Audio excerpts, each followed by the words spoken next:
अस्सलाम वालेकुम रहमतुल्लाहि व बरकातुहू। एबीएस न्यूज के तमाम नाजरीन को प्यार भरा सलाम। उम्मीद है कि आप सभी खैर आफियत से होंगे। चलिए नाजरीन, एक बड़ी अहम खुशी की खबर के साथ मैं हाजिर हुआ हूँ आप सभी हजरात के लिए। एबीएस न्यूज की जानिब से एक बेहतरीन शानदार प्रोग्राम का आगाज किया गया है। प्रोग्राम ये है कानून की मालूमात एबीएस न्यूज के साथ। जी हाँ नाज़रीन, आज के इस प्रोग्राम में हम आपका खैर मकदम करते हैं। आज का पहला एपिसोड है कानून की मालूमात। हम जानेंगे हमारे अपने कानून के माहिरीन के साथ। तो एबीएस न्यूज ये चाहता है कि आज के एक पेचीदा दौर के अंदर जो मसाइल का सामना अवाम को करना पड़ रहा है, छोटी छोटी बातें हैं, कानून नहीं जानने की वजह से बड़े शिकंजे में फंसते चले जा रहे हैं। इसी वजह से हमने एक बेहतरीन इक़दाम उठाया और इक़दाम यह है कि कानून की मुशावरत हम लोगों तक पहुंचाएंगे। कि छोटी छोटी जो बातें होती हैं, घरेलू तनाज़ात से लेकर ज़मीनी मामलात हो या फिर आपके आपसी झगड़े हो या फिर कानून के साथ मिलने वाली नाइंसाफ़ी हो या पुलिस की जानिब से हरासमेंट हो या फिर आपके साथ किए जाने वाले जुल्म ज़बरदस्ती के मामले पर जो भी आपके साथ गैर गलत हो रहा है या फिर आप कोई ऐसे मसले के उलझन में आप इतना गुम हो चुके हैं कि उस मसले से आप बाहर नहीं निकल सकते, इसकी सबसे बड़ी वजह यह है कि आपके पास कानूनी मालूमात नहीं है। तो छोटे छोटे मामलात में लोग फंस जाते हैं और उसके बाद वो सारी जिंदगी अदालत के चक्कर काटने में घिस जाते हैं। तो हमने ये कोशिश की है कि आपको घर बैठे मालूमात फराहम करने के लिए बेहतरीन प्रोग्राम कानून की मालूमात एबीएस न्यूज के साथ का प्रोग्राम का आगाज हम कर चुके हैं। तो अल्हम्दुलिल्लाह आज के पहले प्रोग्राम के आगाज हम कहते हैं हमारे हैदराबाद की मशहूर मारूफ शख्सियत में हाई कोर्ट से ताल्लुक़ वाले मुअज़्ज़िज़ वकील साहब अबू बकर बिन अहमद बाकुलका साहब, पीएचडी रिसर्च स्कॉलर से भी आपने तमाम अपनी डिग्री हासिल कर रहे हैं। तो मैं आज के इस प्रोग्राम में जनाब अबू बकर बिन अहमद बाकुलका साहब एडवोकेट का खैर मकदम करता हूँ। बहुत बहुत शुक्रिया, आपने अपना कीमती वक्त निकाला है। तो नाज़रीन, मुख्तसर से वक्त में बहुत अहम सवाल आप तक पहुंचाने की हम जरूर कोशिश करेंगे और हमारी गुजारिश है तो इंशाल्लाह बहुत जल्द हम आपके साथ लाइव टेलीकास्ट भी करेंगे, सवाल जवाब आपसे भी लेंगे। लेकिन जब तक आप तक ये रिकॉर्डिंग प्रोग्राम्स आप तक पहुंचते रहेंगे, इसके जरिए आप कानून की मालूमात, इसके राय हासिल कर सकते हैं। अल्हम्दुलिल्लाह यहाँ पर एक से बढ़कर एक अपने कानून के माहिरीन मौजूद हैं। तो आप अगर कोई प्रॉब्लम में हैं तो आप जरूर हमसे राब्ता करें, हम जरूर आप तक कानून के माहिरीन से मुशावरत करते हुए आपके मसले को हल करने की कोशिश करेंगे। तो आइए आज के इस प्रोग्राम का पहला सवाल मेरा जनाब एडवोकेट अबू बकर साहब से करता हूं कि हम जो कानून के दायरे में फंसते हैं या कानून को लेकर सोच में पड़ जाते हैं कि आखिर कानून बनाया किसने है, कानून है क्या चीज, कानून की अहमियत क्या है, कानून के इजाद करने वाले कौन है, कानून को लिखा किसने, कानून को समेटा किसने, ये कानून की अहमियत हिंदुस्तान के अंदर कितनी होनी चाहिए और हिंदुस्तानियों में कितनी इसकी अहमियत है। क्या कानून की धज्जियां उड़ाई जा रही है या कानून की हिफाजत करना हमारी अपनी जिम्मेदारी है। तो इन तमाम मसाइल और तमाम चीजों पर हम नजर डालेंगे। तो पहला सवाल हम आज करेंगे जनाब अबू बकर साहब से। पहला सवाल यह है अबू बकर साहब कि आइन होता क्या है? जी, सीधी सी बात यह है कि ये supreme law of the nation है। एक्चुअली इसको कहा गया है कॉन्स्टिट्यूशन, आपको इंग्लिश में कहा जाता है, उर्दू में आइन कहा जाता है और हिंदी में संविधान कहा जाता है। ये क्या है? Supreme law of the nation है, ये सबसे आला कानून है। ये हुकूमत कैसे चलेगी, हुकूमत के इंतज़ाम कौन देखेगा, इसमें 3 पार्ट में डिवाइड होता है ये, judiciary, executive and legislature. Legislature में आते हैं हमारे कानूनदा जो कानून बनाते हैं, और आपको एडमिनिस्ट्रेटिव पार्ट होता है सेकेंड, एग्जीक्यूटिव जिसको कहा जाता है, तीसरा पार्ट होता है आपका जुडिशरी। ये 3 पार्ट्स में ये डिवाइड है। और सीधी सी बात यह है, जितने भी हिंदुस्तान में कानून है ये सबसे ऊपर वाला कानून है। अगर इससे कोई भी चीज़ टकराएगी तो वो टिक नहीं सकती। इसके हिफाजत करना तमाम हिंदुस्तानियों का फ़र्ज है। और इसमें ही लिखा हुआ है कि पब्लिक राजा है और अवाम ही राजा है, सब जो है तो इसके हिस्सा है। जी, तो ये था कानून की जो यानी अहमियत और कानून आइन होता क्या, यानी संविधान, कॉन्स्टिट्यूशन इंडिया का क्या होता है, इस पर अबू बकर साहब ने नजर डाली। आइए एक दूसरा सवाल हमारे पास मौजूद है कि जिस तरीके से हम इंडिया में मौजूद हैं, यानी हमारे अपने भारत के अंदर हैं, तो क्या हमें आइन की, संविधान की जरूरत पड़ती है? देखिए आप, आइन क्या है, supreme law of the nation है। इसमें राइट्स क्या है, लोगों के हुकूक क्या है, ड्यूटी जिम्मेदारी क्या है और कैसे चलेगा। अगर कि क्रिकेट मैच चल रहा है तो उसको चलाने के लिए कुछ रूल्स एंड रेगुलेशन होते हैं, वैसे ही एक मुल्क चलाने के लिए भी रूल्स एंड रेगुलेशन बनाए जाते हैं। ये हमारा रिटर्न कॉन्स्टिट्यूशन, लॉन्गेस्ट कॉन्स्टिट्यूशन बनाया गया है, जिसमें तमाम इंतजाम, जैसे पुलिस के क्या पावर्स होंगे, मिलिट्री के क्या पावर होंगे, प्राइम मिनिस्टर के पावर्स क्या होंगे, आपके जितने भी स्टाफ है जैसे कि गवर्नमेंट स्टाफ है उनके क्या पावर्स है, और साथ में जब देखिए कोई राइट्स आते हैं तो साथ में ड्यूटीज भी आते हैं। तो तमाम ड्यूटीज वगैरह तमाम चीजों का लिखा हुआ जो मजमुआ है ये। जी, तो नाज़रीन, जैसा कि हमने अबू बकर साहब से सवाल किया कि क्या हर हिंदुस्तानी को इस पर अमल करने की जरूरत है, क्या हमें कानून संविधान की जरूरत है, तो बताया गया कि कोई भी एक मामला हल करने के लिए उसको एक रूल्स रेगुलेशन के लिए आइन की यानी कानून की जरूरत होती है, एक फॉलो करने के लिए। चलिए हम तीसरे सवाल की तरफ बढ़ते हैं। हमारे पास एक सवाल मौजूद है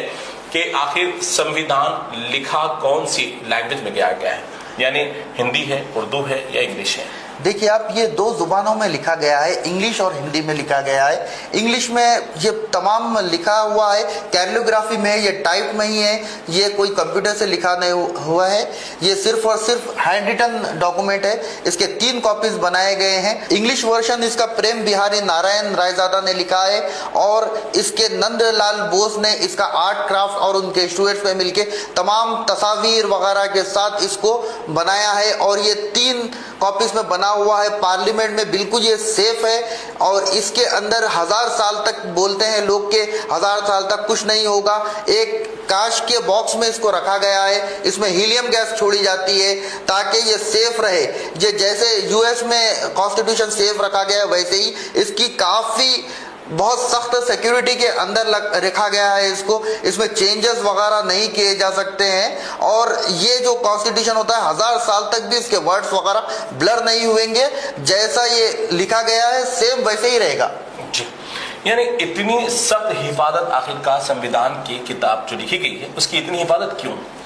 ये हिफाजत करने की ये वजह है कि इसके अंदर कोई चेंजेस वगैरह ना आए, जैसे इसको ओरिजिनल लिखा गया है वैसे ही, क्योंकि basic structure of the constitution can not be change.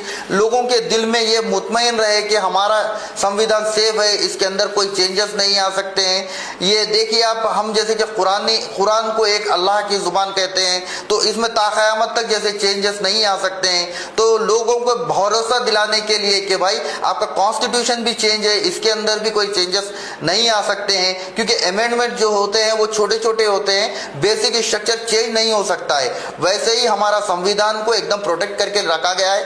कोई भी अगर देखना चाहता है तो 1000 साल के बाद भी ये कॉन्स्टिट्यूशन को देख सकता है, उसी तरह से मिलेगा ये जैसे ये लिखा गया है। जी, यानी एडवोकेट साहब ने ये अहम बात बताई है कि जिस तरीके से जब 1950 में कानून मुकम्मल हो गया, जब इसका लागू हो गया, तो तब से लेकर आज तक एक ऐसे उसे महफूज मकाम पर कर दिया गया है, यानी उसको कोई छीन नहीं सकता, उसके अंदर कोई रद्दोबदल नहीं आ सकता, ना ही उसके अंदर कोई भी एक वर्ड चेंज कर सकता है। इसलिए इतनी उसकी सख्त तरीन सिक्योरिटी रखी गई ताकि आने वाले 1000 साल के बाद भी उस कानून के अंदर कोई तब्दीली ना आ सके। चलिए, एक और अहम सवाल हमारे पास यहाँ पे मौजूद है। एक सवाल करेंगे कि आखिर जो हिस्से बनाए गए हैं संविधान के, तो क्या वो अलग अलग मसाइल पर बनाए गए, कितने हिस्से हैं उसके? देखिए, ये 395 आर्टिकल्स में इसको लिखा गया था और इसके 22 पार्ट्स थे।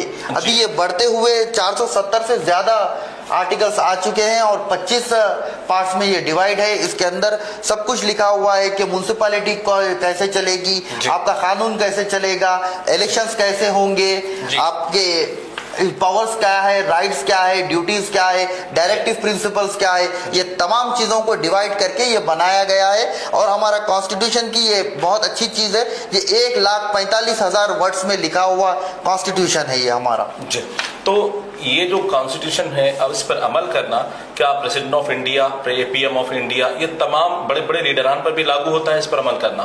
देखिए, कोई भी बड़ा फैसला हो प्रेसिडेंट खुद नहीं ले सकते हैं। इसमें भी कहा गया है, आपको आर्टिकल 74 या 72 में लिखा गया है कि प्रेसिडेंट भी खुद अकेले कोई फैसला नहीं ले सकते।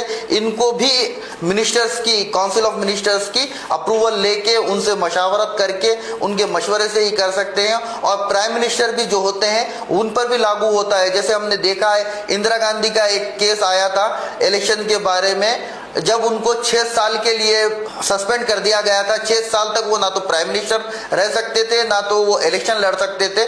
तभी आपको इमरजेंसी पहली बार लगाई गई थी। तब ये पता चला था कि वो बचने के लिए इमरजेंसी लगाए। जी, एक अहम सवाल हम एडवोकेट साहब से करेंगे कि संविधान जो बना दिया गया है वो हर भारतीय शख्स को उस पर अमल करना जरूरी है। क्या इससे पहले जब संविधान बनाया जब गया था, क्या उसके बाद से ये किस किस लोगों ने इसको रूल्स को तोड़ने की कोशिश की, तो क्या उन पर भी कार्रवाई हुई या नहीं? देखिए, ये पहले तोड़ा गया था हमारे इंदिरा गांधी के दौर में। जब उन पर कार्रवाई हुई थी, उनको कोर्ट में प्रोसीडिंग चलाई गई थी as per the constitution of India. कार्रवाई करा के उनको सस्पेंड कर दिया गया था 6 साल, क्योंकि ये बताया गया था कि हर सबसे बड़ा कानून है, कानून से बड़ा कोई नहीं है। प्राइम मिनिस्टर हो या चीफ मिनिस्टर हो, कोई भी हो, उस कानून से बड़ा कोई नहीं है। 6 साल के लिए उनको सस्पेंड कर दिया गया था। उसके बाद उन्होंने क्या किया, इमरजेंसी लाई और कानून में तरमीम की, कॉन्स्टिट्यूशन ऑफ इंडिया में। जैसे ही फिर हुकूमत जनता दल की आई तो इसको फिर से तरमीम करके वापस लाया गया था। और ये बहुत मशहूर शख्सियत है हमारे लालू प्रसाद यादव, जब वो चीफ मिनिस्टर थे उन पे भी कार्रवाई की गई थी।